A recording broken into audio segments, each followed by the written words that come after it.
মোকাম্মাল কোরআনে হাফেজের দেখো মাটি খেতে পারেন। একটা উদাহরণ দিচ্ছি, আমাদের এই দেশটার নাম কি? ভারতবর্ষ। পাশের দেশটার নাম কি? বাংলাদেশ। ওখানে একটা জেলা আছে কুমিল্লা বলে, নাম শুনেছেন? কুমিল্লা জেলা নামটা শুনুন। কুষ্টিয়া কুমিল্লা বলেন।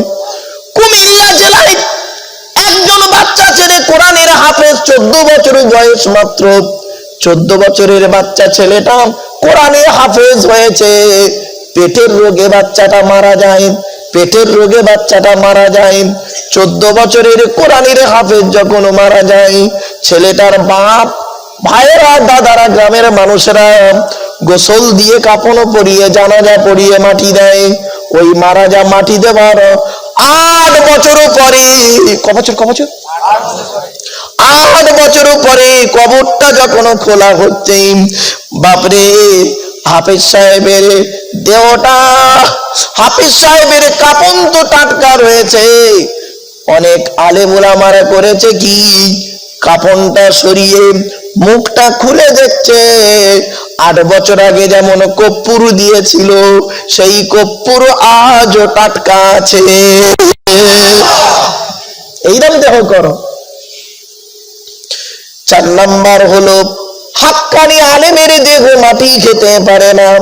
ওই ছাঁচড়া মার্কা আলেম নয় বাবা, হাক্কানি আলেমের দেহ মাটি খেতে পারে না।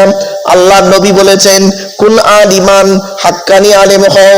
হাক্কানি আলেম হতে যদি না পারো, আও মুতাআল্লিমান, হাক্কানি আলেমের ছাত্র হও, চাও যদি সুযোগ না পাও, আও মুস্তামিয়ান, হাক্কানি আলেমরা যেটা বলে মনোযোগ সহকারে শ্রবণ করো, তাও যদি সুযোগ না পাও, আও মুহিব্বান, হাক্কানি আলেমদের অন্তর দিয়ে ভালোবাসো।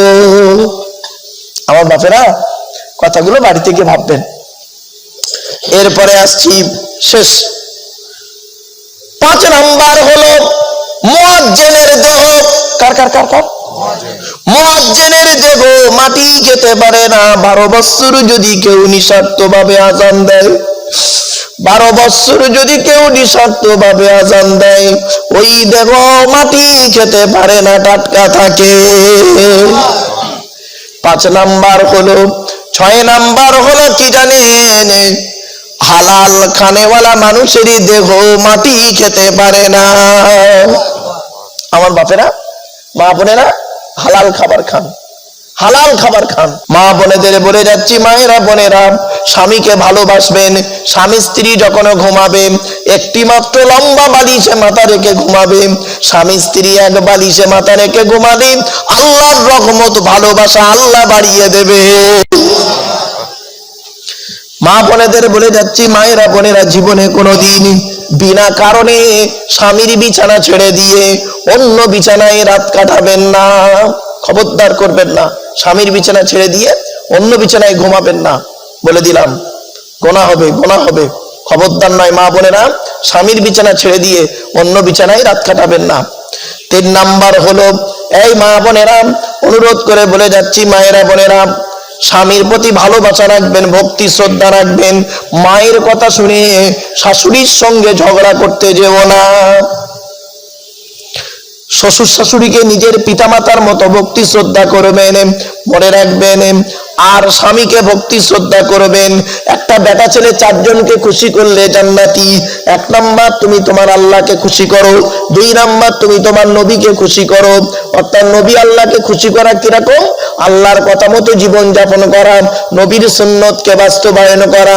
3 নাম্বার হলো তোমার জন্মদাতা বাপকে তুমি ভক্তি শ্রদ্ধা সম্মান ভালোবাসো। 4 নাম্বার তুমি তোমার অভাগিনী মাকে ভালোবাসো। মায়ের ছোট্ট পেটে, মায়ের ছোট্ট পেটে ছেলের জায়গা হয় 10 মাস 10 দিন, আর ছেলের 4 কামরা ঘরে অভাগিনী মায়ের যা শোয়ার জায়গা হয় না। ঠিক না বেঠিক? একটা ছোট্ট উদাহরণ দিচ্ছি, বলুন তো দেখি, প্রশ্ন করছি, বলুন। ছেলে কখন লাথি মারলে মা হাসে, আর ছেলে কখন লাথি মারলে মা কাঁদে? দুটোই লাথি, দুটোই লাথি। মা হাসে, মা কাঁদে। শুনে নিন, বাচ্চা যখন মায়ের পেটে দেয়, মা বোনেরা ভালো করে শুনে নিন, মা বোনেরা, বাচ্চা যখন মায়ের পেটের ভিতরে থাকে, আর থাকতে থাকতে মাঝে মাঝে বাচ্চা যখন মায়ের পেটে ভেতরে লাথি মারে তখন মা হেসে ফেলে, কারণ 2 দিন বাচ্চা নড়েনি। ডাক্তারকে ফোন করেছে, স্যার বাচ্চা 2 দিন নড়েনি। মা বলল, ডাক্তার বলল তুমি একটু বেশি করে পানি খাও তো। পানি খেলো, তারপরে বাচ্চাটা পেটে লাথি মেরেছে। সঙ্গে সঙ্গে ডাক্তারকে ফোন করে বলছে, স্যার পেটে বাচ্চা লাথি মেরেছে। মা ডাক্তার বলল, টেনশন নেই, বাচ্চা বেঁচে আছে। মায়ের পেটের ভিতরে বাচ্চা যখন থাকে লাথি মারে তখন মা হেসে ফেলে, আর মায়ের পেট থেকে বের হয়ে ছেলে যখন মাকে লাথি মারে মা তখন চোখের পানি ফেলে। ঠিক না বেঠিক? খবরদার নয়, বাম্মার দোয়া বড় দোয়া। যাদের বাড়িতে বুড়ো বুড়ি বাম্মা বেঁচে আছে খবরদার কাঁদাবেন না। বাম্মা মারা গেছে যাদের কাঁদাবেন না। যাদের বাড়িতে বাম্মা বেঁচে আছে আল্লাহর রহমত ঝরে ঝরে পড়বে। বাড়ি থেকে যখন বেরোবে, বাপ আর মা যদি বেঁচে থাকে, বুড়ো বুড়ি বাপ আর মা যদি বেঁচে থাকে, বাড়ি থেকে যখন বেরোবে বাম্মার দোয়া নিয়ে বাড়ি থেকে বেরোবে।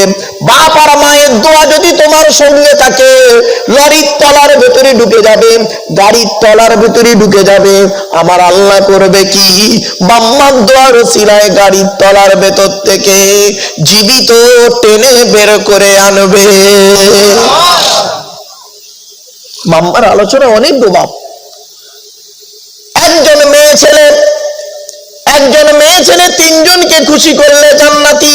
এই মা বোনেরা ভালো করে শুনে নাও মা, একজন মেয়ে ছেলে 3 জনকে খুশি করলে জান্নাতি। 1 নাম্বার হলো তুমি তোমার আল্লাহকে খুশি করো মা।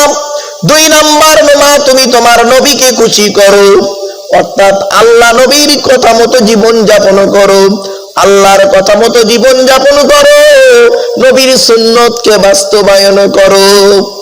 আর 3 নাম্বার হলো হকের উপরে তুমি তোমার স্বামীর সেবা যত্ন করবে। স্বামীকে যদি খুশি করতে পারো, আল্লাহ নবী বলেছেন কোন মেয়ে ছেলে যদি মারা যায় আর তার স্বামী যদি বলে আমার স্ত্রী আমাকে খুশি করে কবরে গেছে, ওই মেয়েটি হলো জান্নাতি জান্নাতি জান্নাতি।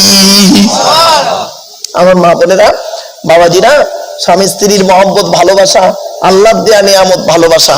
স্বামীর জন্য শুনে রেখে দিন কত মেয়ে ছেলে জীবন দেয়, আর স্বামীর জন্য কত মেয়ে ছেলে স্বামী মরলে খুশি হয়।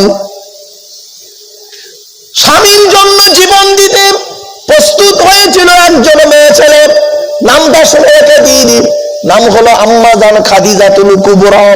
আল্লাহর নবীকে একদিন বলছেন, ইয়া রাসূলুল্লাহ, ইয়া রাসূলুল্লাহ, এই পৃথিবীর জমিনে যদি কেউ আপনার জন্য প্রথম জীবন দেয়, আমি খাদিজা আমার জীবনটা প্রথম দিয়ে দেব। এরম বউ পাবে? এরম বউ আছে নাকি? আবার এমন মেয়ে ছেলে আছে স্বামী মরলেও কি বাঁচলেও কি ওর কোনো যায় আসে না। কি বুঝতে পারছো বাবা? তাই কোরআনে আল্লাহ পাক বলেছেন, ইয়া আইয়ুহাল্লাযীনা আমানু ইন্না মিন আজওয়াজিকুম ওয়া আওলাদিকুম আদুওয়াল লাকুম ফাহযারুহুম ওয়া ইন তা'ফু ওয়া তাসফাহু ওয়া তাগফিরু ফাইন্নাল্লাহা গফুরুর রহিম।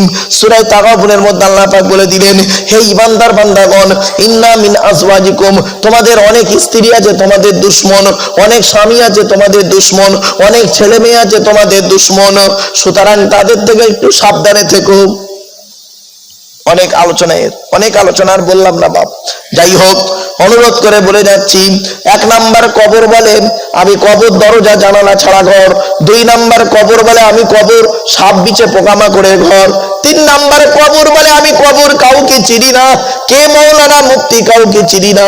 4 নাম্বার কবর বলে আমি কবর আমার উপরে লাইটিং করতে গেলে টাকার প্রয়োজন হয়, আমার ভেতরে আলোকিত করতে গেলে খুশবু করতে গেলে নেক আমলের প্রয়োজন হয়। আমার বাপেরা নেক কাজ করুন, হালাল খাবার খান, হারাম খাবার খাবেন না। হালাল খাবার খান, নামাজ পড়ুন, রোজা রাখুন, অর্থ থাকলে হজ করুন, যাকাত আদায় করুন, স্ত্রীর হক আদায় করুন, ছেলে মেয়ের হক আদায় করুন, পিতামাতার সেবা যত্ন করুন, ভাই ভাই মিলেমিশে চলুন, এতিমের মাল খাবেন না, এতিমের মাল ভক্ষণ করবেন না। আর ভাই মারা গেছে, বড় ভাই বেঁচে আছে, ছোট ছোট ভাইদের সম্পত্তি নিজের নামে রেকর্ড করে নেবেন না বাবা, কঠিন জিনিস। এক বেগত যদি জায়গা আপনি মেরে নেন, লাঠির বল পাটির বল দেখিয়ে, কিয়ামতের মাঠে আল্লাহ আপনার থেকে কেড়ে নেবে, এটা মনে রাখবেন বাপ। কিয়ামতের মাঠে মানুষ বলবে, জাহান্নামী বলবে, আল্লাহ আমি সব দিয়ে দিচ্ছি, আমাকে জাহান্নাম থেকে নাজাত দাও। আল্লাহ বলবে কি দিবি? বান্দা তখন বলবে, আমার স্ত্রীকে দিয়ে দিলাম, ওকে জাহান্নামায় দাও, আমাকে জান্নাতে দাও। আল্লাহ বলবে না না, স্ত্রী হবে না। আর কাকে দিবি? আমার বাম্মাকে দিয়ে দাও। আল্লাহ বলে হবে না। আর কাকে দিবি? ছেলে মেয়ে। আর কাকে দিবি? টাকা পয়সা ধন সম্পদ সব তুমি নিয়ে নাও, আমাকে জাহান্নাম থেকে নাজাত দাও। আল্লাহ বলবে না, কাল্লা, কখনোই নয়। লা তাজিরু ওয়াজিরাতুন বিজরা উখরা, একের বোঝা অপরে বহন করবে না।